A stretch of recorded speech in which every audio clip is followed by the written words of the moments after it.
Bed bugs are on the rise here across the valley, and pest control operators say they're one of the harder bugs to kill. As for how they spread, workers call them hitchhikers. Fox News' Regina On has the story.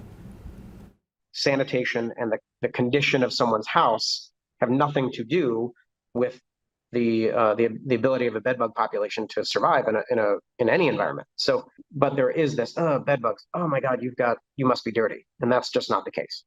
Joey Toth with Pitbull Pest Control says in the past few years to today, he's seen a 50% increase in calls for bed bugs. He says it's a combination of increased travel, more interactions, and resistance of chemicals by these pesky bugs.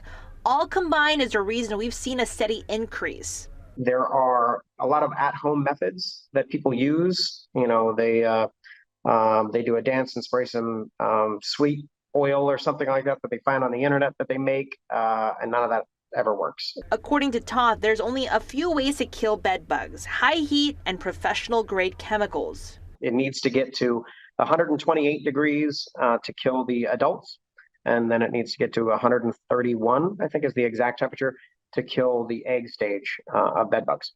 Fumigating your home is a great option, he says.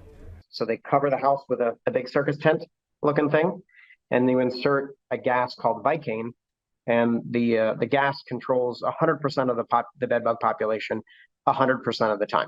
The Southern Nevada Health District said once a call is placed for bed bugs, they go out to do inspections. Toth says the best way to prevent getting any bed bugs is to simply look. You go to the headboard and you look. You tear away the sheets and the duvet cover and the little bed skirt that they have. You unmake that bed and you look. Use your flashlight and you look. Go along the top seam of the mattress, go all the way around to the headboard again, go to the bottom seam and go all the way back. Lift up the mattress, look at the space in between the mattress and the box spring, move that bed skirt out of the way, do that all the way around again.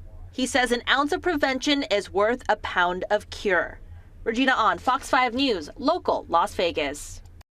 Toth says if you do travel, you can actually call pest control. They can heat up your luggage or your clothes, and that will prevent bed bugs as well.